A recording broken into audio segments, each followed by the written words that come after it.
From the city of broad shoulders, this is Chicago Unscripted with CBS News Chicago's Joe Donlan. Two stories making headlines. One you have no doubt heard about, the other maybe not. The story you know unfolded in Minneapolis when federal agents shot and killed a U.S. citizen at a protest. He was the second protester shot and killed by government agents in a month. Now imagine a government shooting not two, not hundreds, but thousands of its own citizens, potentially by some estimates, tens of thousands of its own citizens for simply protesting in the streets. You don't have to imagine that's actually happening in Iran. And that's the story you may not have heard about for a number of reasons we're about to get into. My guest, Shermin Kruse, was born in Iran. She grew up in the aftermath of the 1979 revolution that removed the last Shah and ushered in a new Islamic republic, not, according to Kruse, the democratic change people wanted. In fact, she says it has only gotten worse. Which brings us to today and another revolution that's underway with a new demand for change. I asked Shermin to join me to discuss some of the many underlying problems leading people to risk their lives by taking to the streets. We also discussed the scale of the tragedy, the massacre, really, the international response. In fact, as of this taping, the U.S. has just sent an armada to the area, including the USS Abraham Lincoln and supporting warplanes. What are the chances of U.S. intervention? What does Shermin think could or maybe should happen? And what ultimately and realistically are the prospects for democracy and change in the region? It's hard to know exactly what is going on in Iran. The government isn't saying, and it has essentially shut off all internet access. Although bits of information and video are trickling out, and it is horrific. Rooftop snipers shooting indiscriminately at protesters, bodies stacked up by the dozens in makeshift morgues. The New York Times reports Iran's supreme leader, Ayatollah Ali Khamenei, ordered officials to crush the protests by any means necessary. Security forces were deployed with orders to shoot to kill and show no mercy.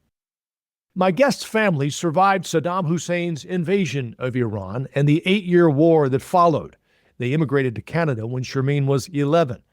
She's now based in Chicago, a professor at Northwestern Pritzker School of Law. Her background includes neuropsychology and philosophy to go along with her law degree from the University of Michigan. She's given TED Talks and is a globally recognized speaker and author. Her book, Stoic Empathy, explains how those two principles impact everything from leadership to complex negotiations.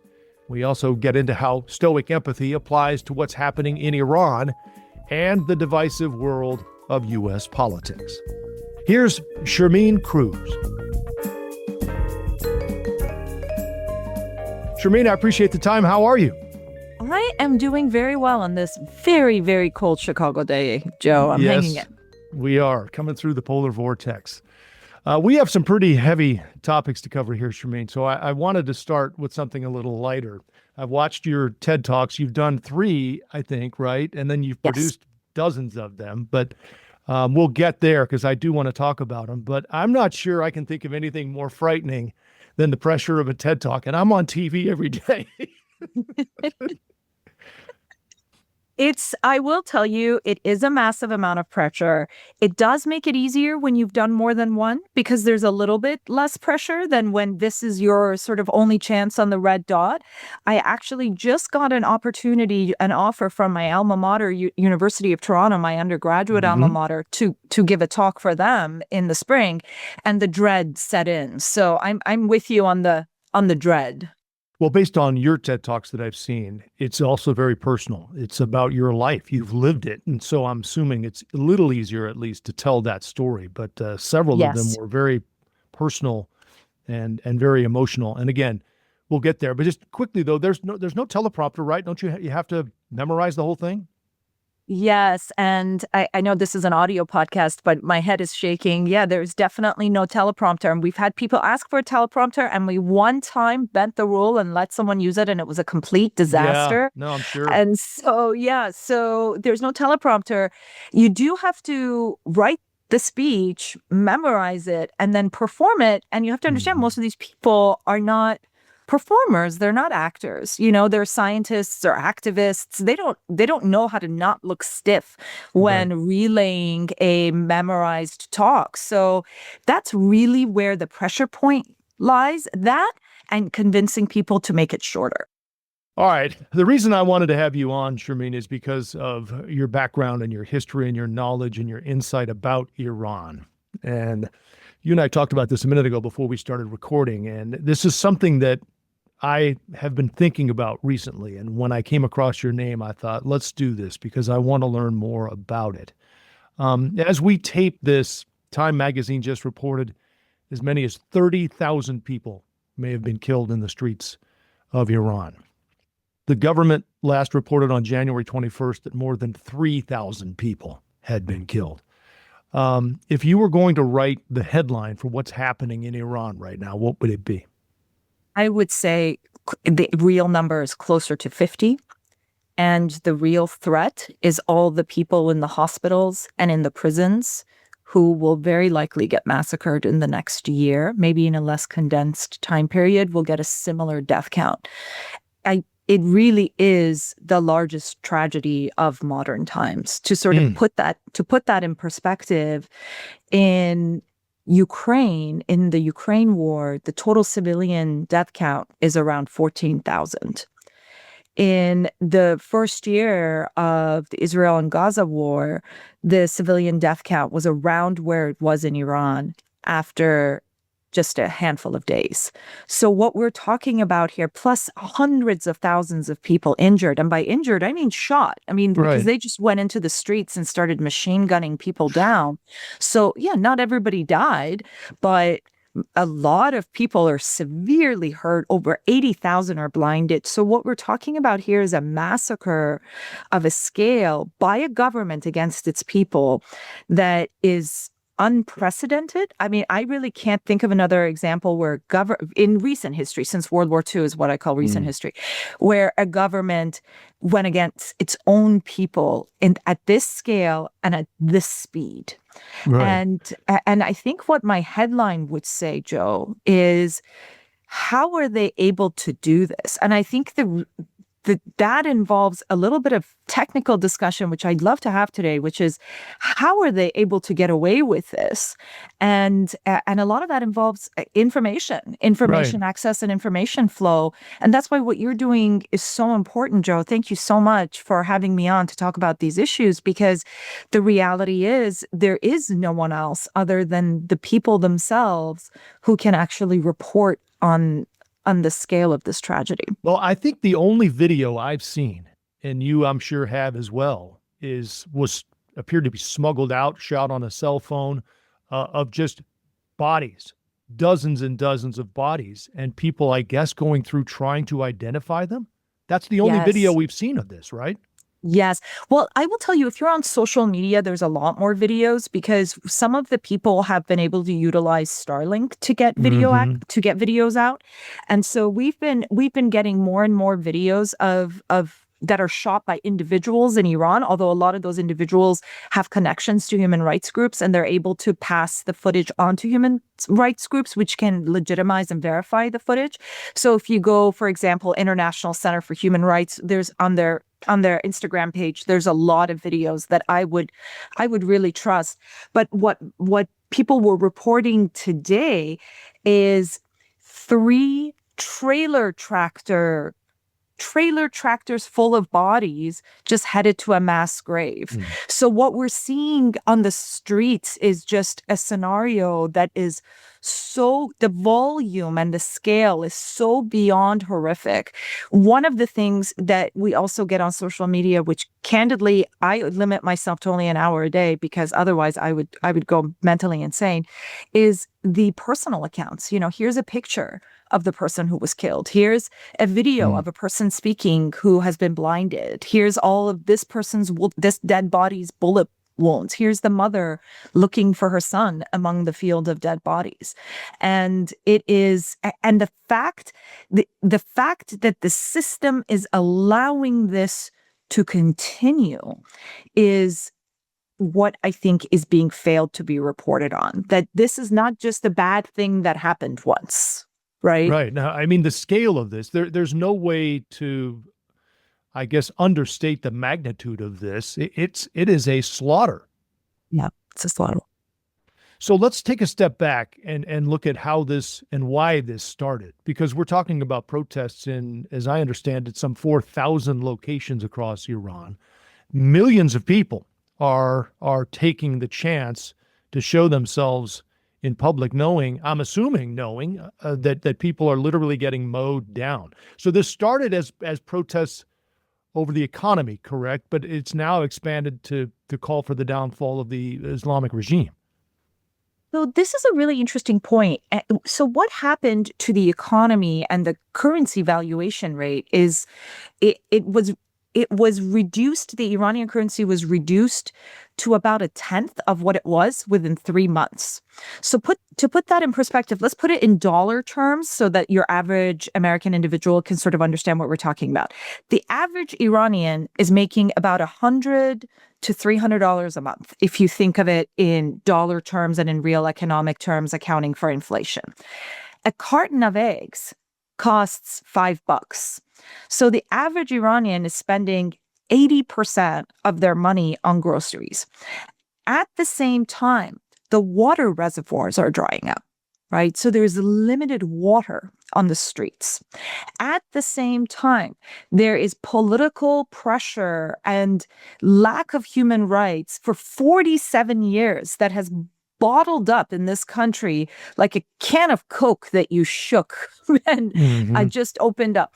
And so what we saw, even in the beginning, though it may have had economic triggers, it really wasn't about the economy. It was about, we can't live under these conditions. We cannot feed our families. We cannot walk the streets. We cannot maintain our homes. We literally cannot exist under these circumstances.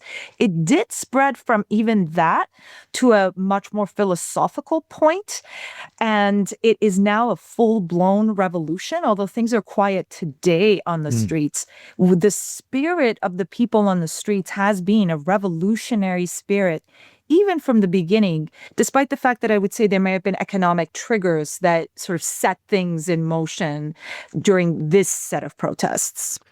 Well, you could certainly make the case that this is the largest uprising since the Revolution of '79, and you were there as a young child at the time and lived there through the Iraq-Iran war. So I guess I'm wondering, as you look at this, because I do want to get your perspectives on what it was like growing up there. But what is it that people who are protesting want now? When I think Americans look at it, we would assume that they want more autonomy or control or say in not only what happens in their life, but in their country. Yes, that is obviously the point that they're trying to get across more than anything else. It's really important, though, to point out that even on a very functional level, they don't even have a system that works. They don't have actual infrastructure. Their infrastructure has been hijacked by the government. So, for instance, their fiber optic infrastructure has been hijacked by the government and designed to create control and maintain control and information flow. And so there's a lack of infrastructure. There's a lack of water. There's a lack of energy. There's a lack of food. And yes, there's also a severe lack of human rights and the depreciation of any sort of freedom of the news or freedom of the press, freedom of information has also contributed significantly to this matter. So really, I think some people are out there because they just want to feed their child. And other people are out there because they want their child to have a future that is different than their own future. And so there is a range out there. Why do you think there hasn't been more attention, coverage, outrage over the fact that a government has mowed down potentially as many as 50,000 of its own people in the streets? If I may be candid, I think that one of the issues with the coverage has been that people are very careful about how they cover this story because they're careful about the sentiments that such coverage might imply and the actions that it might encourage on the part of the Trump government and other international governments. In other words, I've heard directly from reporters and anchors who have told me, I just don't know what to say, because what if what I say results in an American-led aggression, and that is not the right thing for the country. So I do think that, interestingly enough, we've been getting a lot more coverage in the conservative news than in the liberal news. And I don't know if you're anything like me, but I sort of I'm slightly left of pinko commies, so I come as left as they come here, but I consume all sorts of news, Sure. and so the reality is that you see the differences, and I do think there's been a real hesitancy in that coverage for that purpose, because they're afraid of what the coverage might result in. And normally I would praise careful reporting of that sort, but the sort of information blackout that we've seen is really, it's really not the answer. And people really, really do need to be out there covering it. So I think that's one reason. Another reason is there's so much going on here. Yeah. Yep. The United States is the news cycle is just overwhelmed with news after news after news.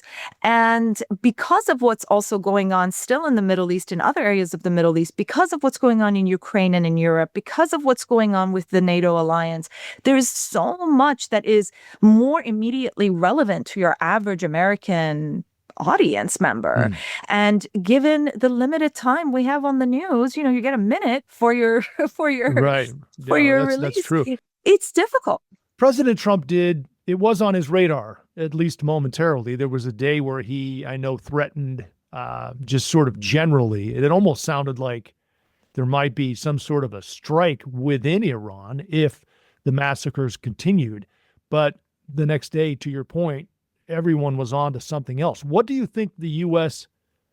could have, or should be doing right now? And this is the ultimate question. In fact, I got into I'm extremely close to my parents. We talk on the phone every day. They're the loves of my life. We got into a heated debate this morning about that very question. And I think the only answers I can comfortably give is, A, the answer is not nothing. Doing nothing is not the answer. So being afraid of the long-term consequences of a particular sort of action, which you ought to be, because look, history has taught us the complex ramifications of intervention. But being afraid, or at least mindful of that, is not a reason to do nothing. These people are getting, as you said, Joe, mowed down by their own government. And we cannot stand by and do nothing. The what? That is a question for people far more intelligent than I am. I will tell you the range of opinions that are out there come from limited intervention in terms of attacks on government facilities and military facilities. Missile strikes, you mean? Yeah, missile strikes, Okay. limited to facilities that are government run and military run, right? To what end, Shermin? To what end, right? And then what, right? But in terms of the range of opinion, it goes all the way to, you know what? Worst comes to worst, I'd rather have a Western-controlled government than these guys. And that is saying a lot. And that's a very dangerous thing to say. It doesn't reflect my own opinion, but it is a very dangerous thing to say. But people are desperate. And we really are in a situation where there aren't a lot of options. There, in fact, is maybe only two. Without Western intervention, Western weaponry, and I say there's two options because there's the U.S. and there's also Israel, but those are the only two. Who else is going to go in? No one else is going to go in. And so the reality is there's not a lot of options. So all the options that are left are bad and have some negative consequences. And it's really difficult to engage in the response. And so I think that really is another reason why coverage is limited. I think folks really don't know what to say about the and then what. Well, let's go back to when you were in Iran, because I think this is interesting to me. Again, from an American perspective, we tend to think, oh, wow, well, wouldn't it be great if these folks had more of a more Western democracy where they could vote or whatever? Realistically, I don't know how that will ever happen in the Middle East. I don't know. You tell me if I'm wrong on that. We can get there in a second. But when you were there, the last Shah was more Western friendly. But that led to the revolution in 1979, which brought about the Islamic Republic. That's what people wanted. Well, the important thing to keep in mind is the Islamic Republic much like a history from Napoleon's handbook, betrayed the people once it gained power. What the people wanted, what they were on the streets for, was democracy. And the reason they ousted the Shah was that he was a dictator. He was a monarchic dictator. Sure, Now, they right. ended up with something far worse, but that was not the plan, right? The plan was that we want a democracy. And I will say this about the Iranian people, and I don't mean to pat my own people on the back, but they really are a uniquely democratic-minded people in that region. They have been fighting for their own democracy for decades, and they have been faced with horrific aggression, countering that. Sometimes that aggression, Joe, has been external, and sometimes it has been internal. But these people are unique. They are different. And their desire for a democratic government, I don't think it's going to happen overnight. But I do think it is possible that we could design a system that in the next, say, 5 to 10 years can bring about a reasonably functional democracy in the country that would certainly be a lot better than what we have now. Boy, I want to believe that, Shermin. I really Me do. too. But I mean, look at the history. Even considering the Arab Spring, that did lead to some changes, but I guess bigger picture changes that people would have ultimately liked to see, that's been debatable, right? I mean, I guess, is it Pollyanna for you and me to sit here and say things can change? Because it never has there. And what makes you think it can? So it's so interesting that you say that. I have a friend of mine who is a human rights worker, and she texted me. She said, I wish that I could believe things could improve with intervention, but history has proven otherwise. And then I spoke with my parents, who said that might be the case. But at the end of the day, they said what you just said, Joe, which is we really have no right to tell these people what their future ought to be. Listen to them. What are they saying when they chant in the streets of Iran? Are they asking for help? And they are. And so the reality is, to the extent that I'm not the one dying, it's not just me who's not dying. It's not my son or my daughter who's out there on the streets dying, right? These people are sending their children out to die. They have the right to make that choice, even if it's a mistake. And so I think listening to what the people on the ground say is the most important thing that international governments can do, not just at this point, but also 2 years from now, right? Once people are in and they have a footing and they have some control and there's some benefit to them sticking around, it's important to keep listening to the people. And I think as long as that is the strategy that is played out in the long run, it will even out to a better situation than what we have now. What they're shouting is death to the dictator, according to The Atlantic anyway, meaning Iran's supreme leader. I'm wondering, you touched on it, if you were still in Iran, would you take your kids out on the streets and protest? In my real opinion, I would be dead. And so dead. I would have died a while ago. I mean, remember, this is not the first uprising. We had the Woman Life Freedom Movement a couple of years ago, right, wherein a number of people were assassinated and killed and hung and imprisoned and then killed later behind closed doors when nobody was watching. So there's been uprising in this country over and over and over again for the last 50 years, ever since the regime betrayed the people when it came in and decided it wasn't going to be democratic at all. And I don't know if I'd still be alive. But if I, the person I right now, who I am now, not the person who would have stayed there and grown up there, but if I right now went into this situation with my children, I went to an anti-ICE protest yesterday. I was scared to take my younger kids with me. I just took the older ones.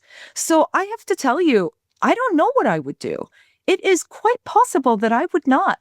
And at the end of the day, that's why I really feel that I don't have the right to judge these people.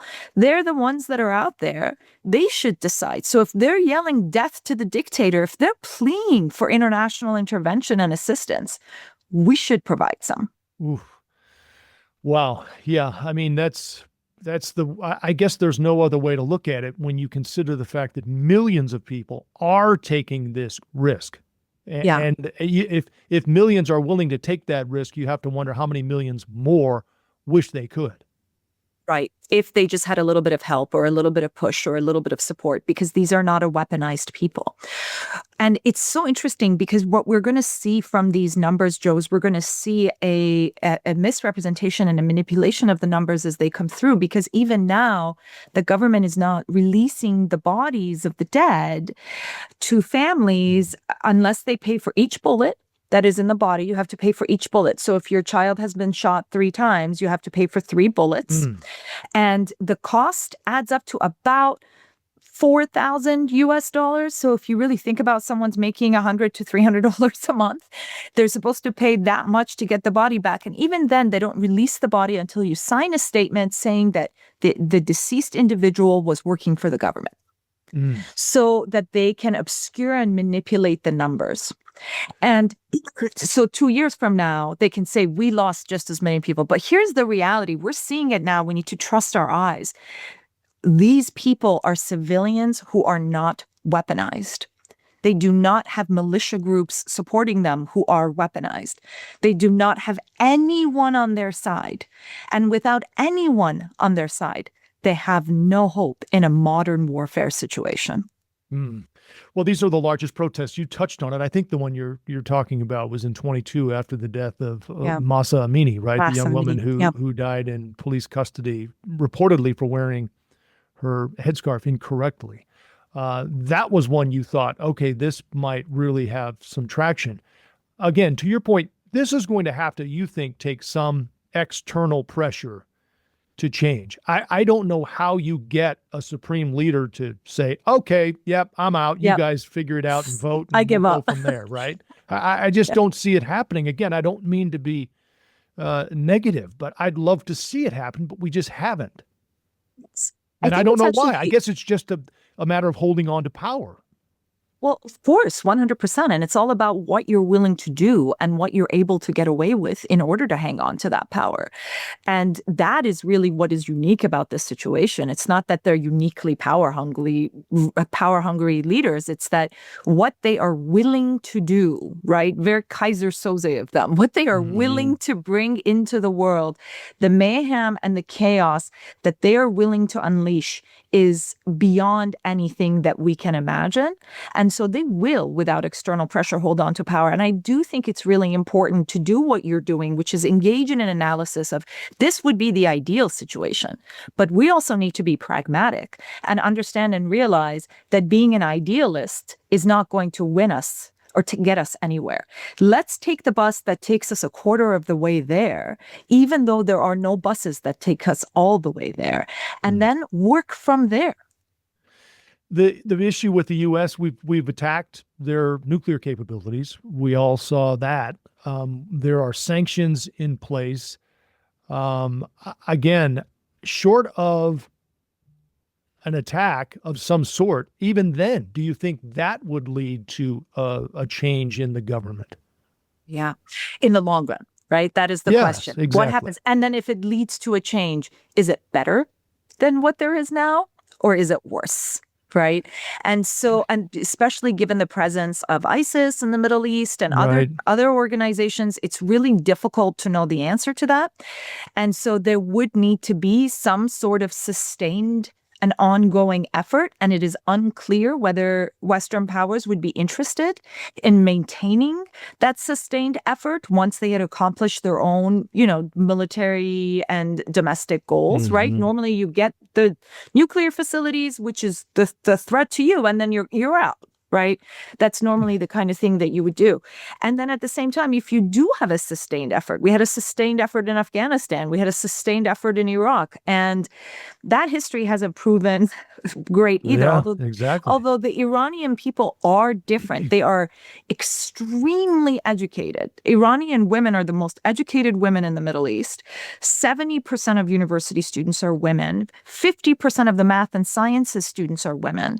So when you really think about a population with a literacy rate that's as high as some places in Europe and a college education rate where our engineers are being, lured by American companies, then you are talking about a breed of people who really are culturally different. This is in their souls. So, I don't know. I don't know, but we can't do nothing. I know that much. And so we got to do something. As much as I appreciate and respect that, Shermin, and it's great perspective, the fact is the government has aligned itself with proxies who don't do its people any favors, right? No. I mean, and this is part of the protest as well. People think that the government's spending too much time focusing on Hezbollah and Hamas. And I guess my last question on this is, do you think there will be some sort of conflict, war, whatever you want to call it, between the U.S. and Iran or Israel and Iran? I think it's inevitable. And I think what they are evaluating in their war rooms right now, they've been well aware of the proxies for years. That's why they've deemed Iran to be a danger to them. And what they're evaluating in their war rooms right now is it's weaker than it's ever been. It doesn't have Syria as an ally anymore. Hamas and Hezbollah are weaker than they've ever been. They're even backing off of Yemen. And so if you're going to get an opening, this is it. And the direction they're headed right now with the control of global information. So they're essentially, the plan is to create an intranet instead of an intranet for Iran so that people can engage in their business, but they're closed off from all external information. That's going to, in 20 years, maybe even in 10, maybe even in 5, create a very dangerous North Korea situation that is truly impossible to intervene in as far as the domino effect is concerned. So I think what they are thinking right now is, if I'm going to do it, now's the time, and I can't do nothing. So that is, I think, the evaluation that's being performed at the Pentagon and at Mossad. But, I don't know. I don't know what is going through people's heads, really. Right. Let's move on. That's just fantastic perspective on all of this, and it is really, really important, I think. But it dovetails into your book, Stoic Empathy, and you talk a lot in the book, and you talk a lot in your TED Talks about the impact your parents. You touched on it just a minute ago. But it's funny to me how you learned so much about these two words from your parents and what you went through as a child in Iran. Yeah. And I'm actually really glad that you brought that up, because this gives me a great opportunity to clarify what Stoicism really is. And the reality is that a lot of people would utilize Stoicism to justify toxic masculinity, to justify lack of empathy, to justify, hey, you people need to be more stoic and just go out there and die on the streets. It's your job, it's your country, right? That is not what Stoicism is. Stoicism is not resilience and support of resilience in the face of injustice. What we're talking about when we say Stoic empathy, it is actually the truest form of Stoicism, because it is a just form of Stoicism. It is a Stoicism that is designed to advance a society that is more fair, more appropriate for everyone in it than the one that currently exists, and our support of such a society. So the idea we would take through Stoic empathy would be an empathic awareness of the people of Iran, right? As they're going out there. They would maintain empathic awareness of one another. And that empathy would not stop anyone from taking action that can be dangerous or harmful to them, because the action is justice. Right? And so it is not just the means, but the action itself that needs to be the right thing to do in that moment. And so this book is very focused on essentially showing the interconnection between empathic awareness of others and our ability to utilize that empathic awareness to develop a more stoic and rational and just approach toward our philosophy, our actions, and our lives.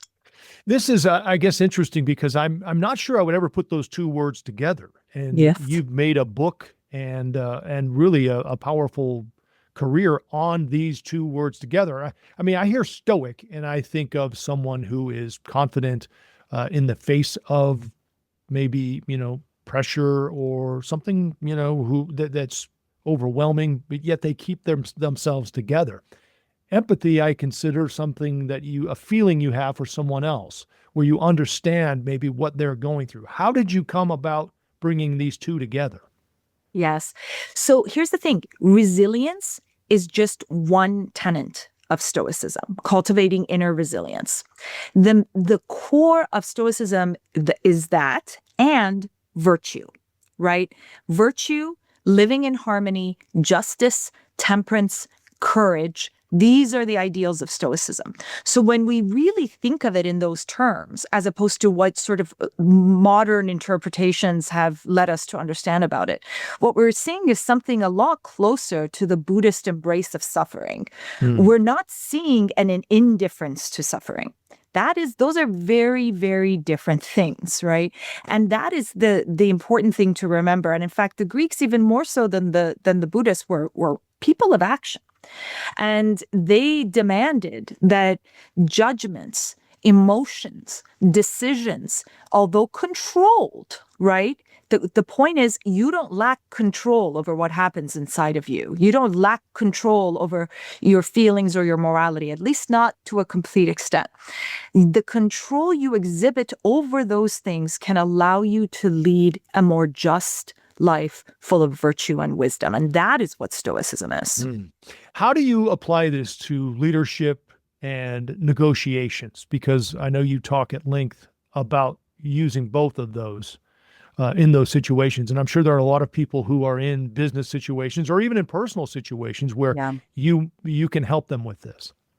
Yeah, I mean, I worked in the corporate world for 20 years, and one of the courses I teach at Northwestern Law School right now is focused. It's literally called Stoic Empathy, and it's an upper level negotiations class. And the goal of the course is to teach individuals amidst a difficult, hostile, right, and maybe even aggressive negotiation, how to maintain control over themselves so that they can develop the best strategy possible, and how to self-audit so they themselves don't become the victims of justifying their own injustice, right?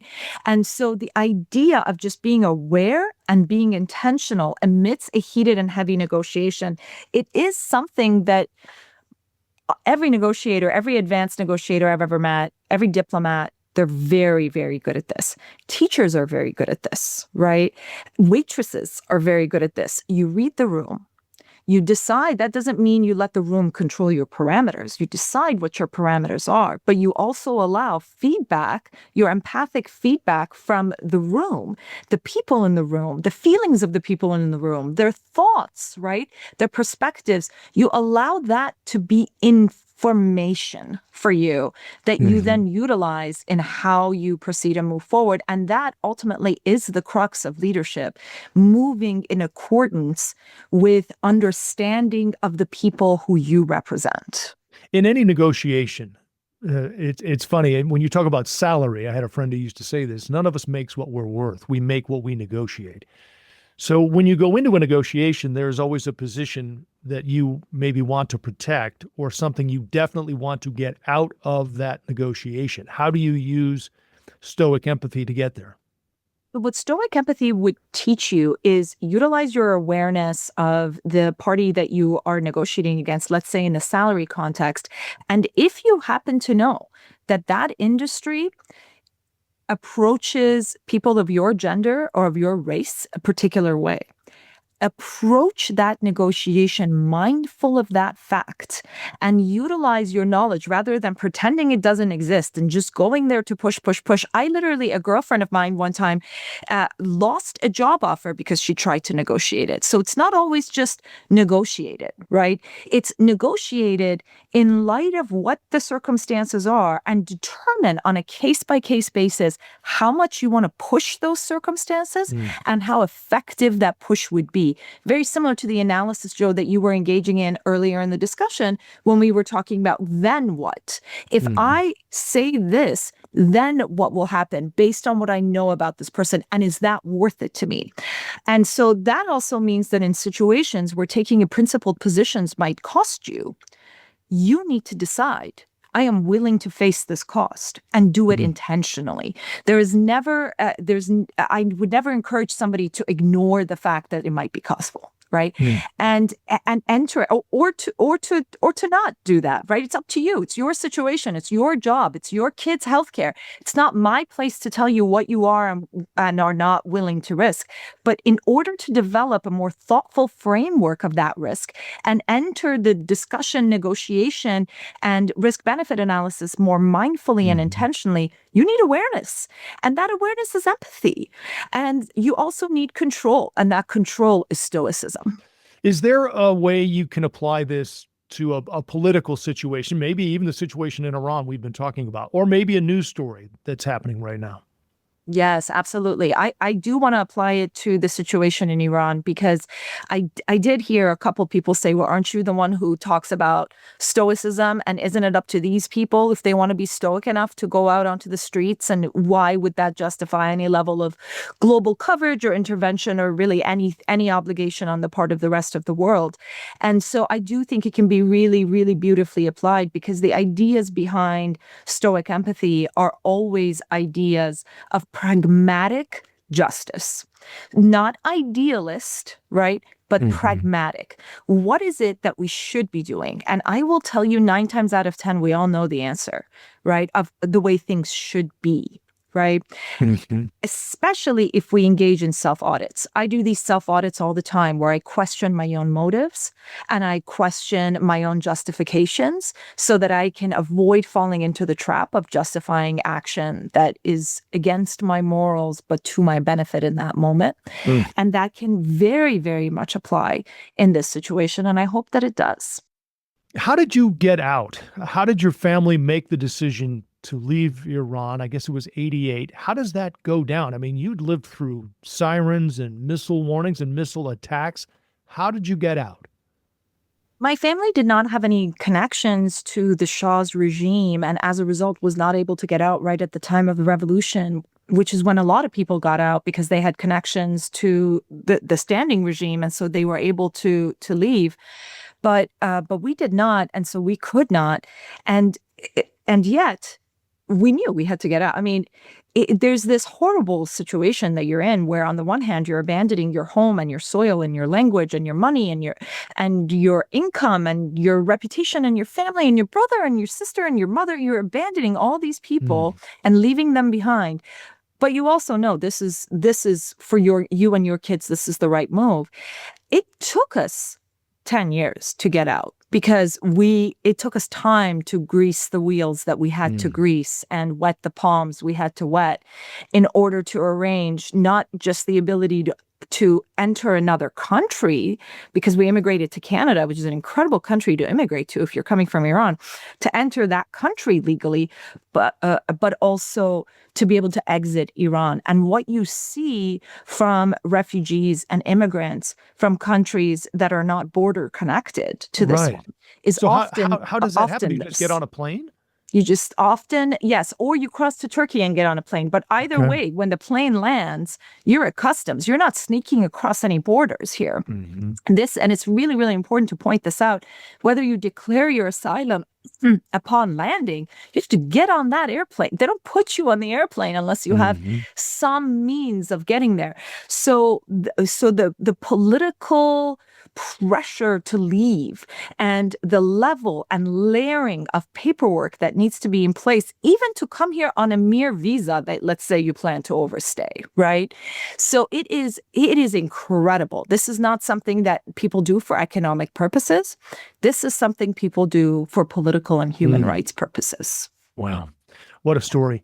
I wanted to go back just for a minute to your TED Talk from 8 years ago. I think that's the date or the timestamp on it. And I think it's germane because of what's happening in our world right now, especially this situation in Minneapolis, the political situation in our country right now. You say there's so much fear in the world and so much to be afraid of. And it's so easy to use the anxieties of everyone around you to push a course toward divisiveness or isolation. You must resist that temptation to be change makers for the greater good. You've got to urge service to the other. That stood out to me, having been said 8 years ago, considering what we're going through right now. How do we get to that point? I think that is an evergreen statement.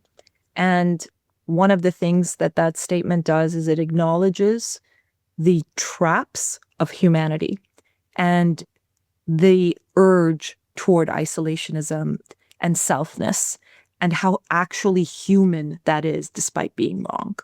And so it's very important to really see that all of us within us through all times in history have othered the other.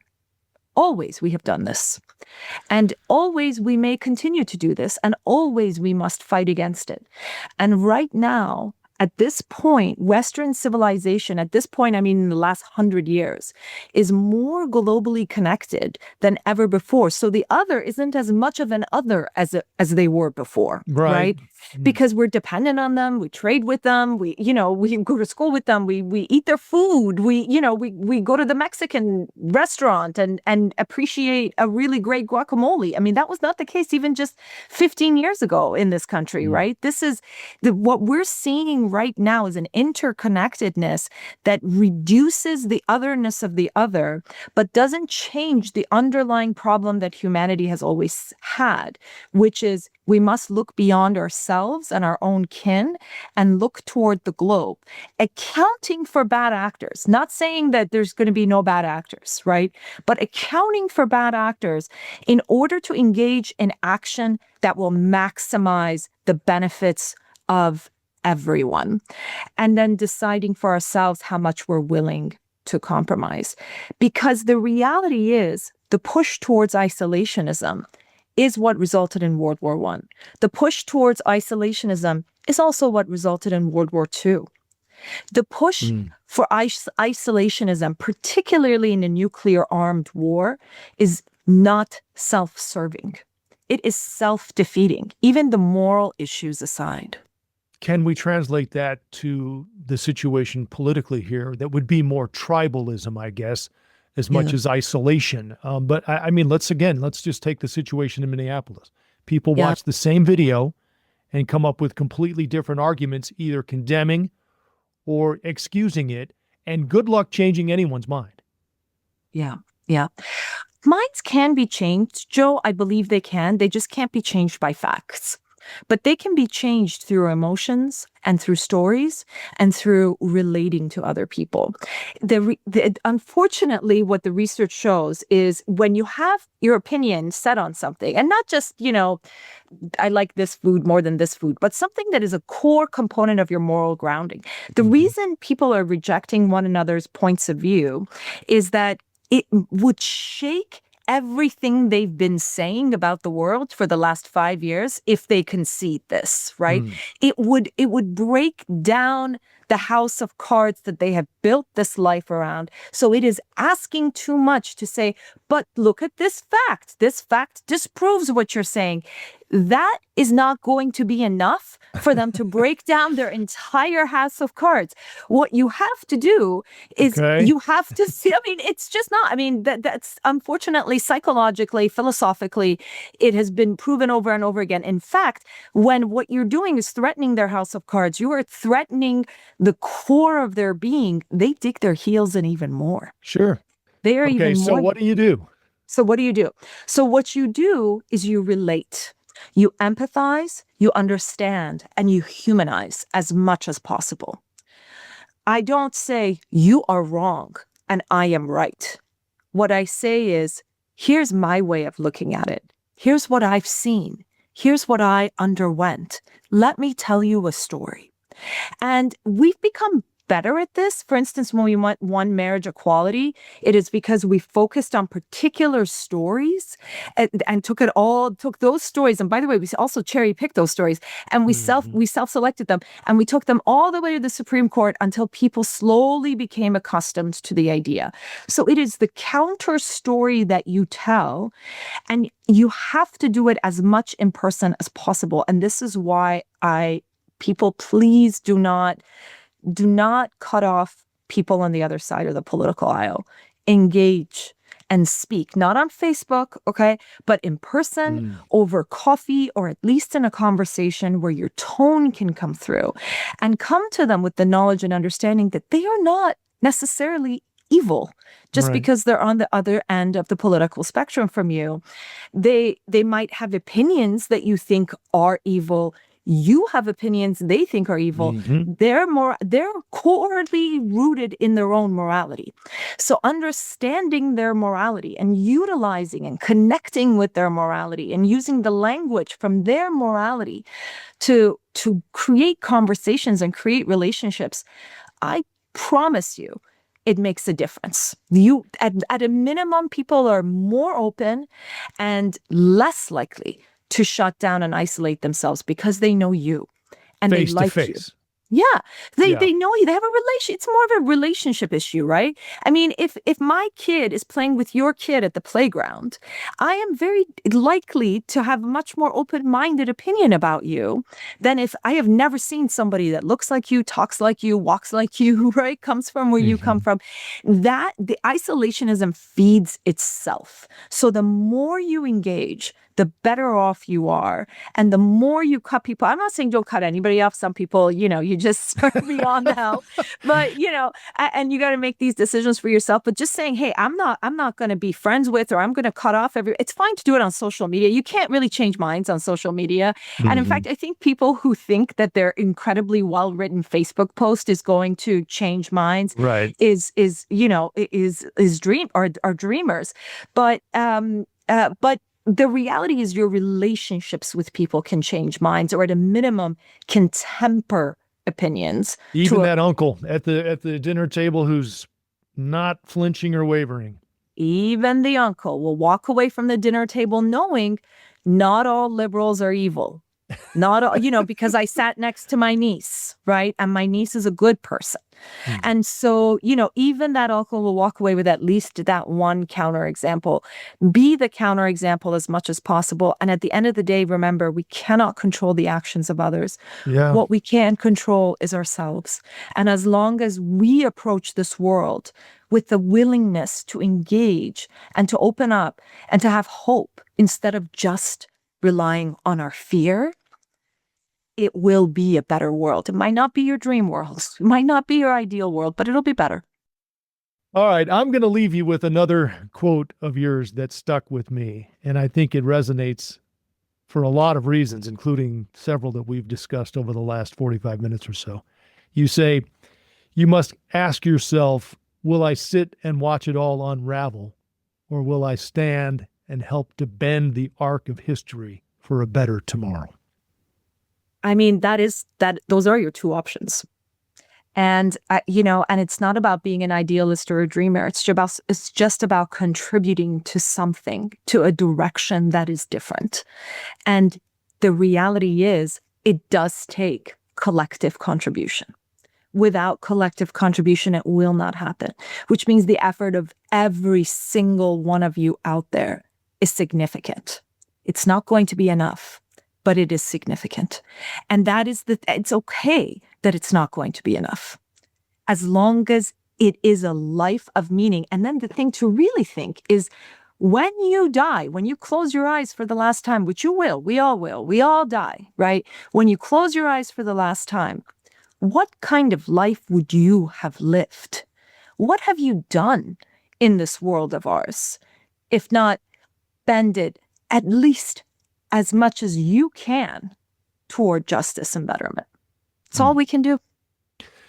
That's a beautiful way to end what's been a fascinating conversation. Shermin, thank you so much for the time. And again, the insight and the perspective, it's been very helpful. And I will think of you as I watch this story unfold in Iran and watch things Thank you. progress, hopefully. And should things develop, especially one way or another way significantly, I'd love to have you back on. Thank you. I'd love to be on, and I'd love to toast with you, maybe a shot of tequila. I'm a tequila girl, to world peace, and just keep pushing. Keep pushing. Shermin, thanks again. My pleasure. My thanks to Shermin. As we wrapped, she told me she was scheduled to join Alan Alda's podcast the next day. Her insight is in demand, and I appreciate her joining me. You can follow her on Instagram at Sher, that's SHER _Kruse, Kruse. She posts a lot of content on her stories with updates from Iran. Brian Griggs with Brian Griggs Productions does all our audio editing. Chicago vibraphonist Thaddeus Tukes came up with the original theme music. And my thanks to Bill Curtis for lending his legendary voice to the introduction each episode. I'm Joe Donlin. I will see you on CBS News Chicago. It's available everywhere on the CBS News app. And as always, I thank you for listening to Chicago Unscripted.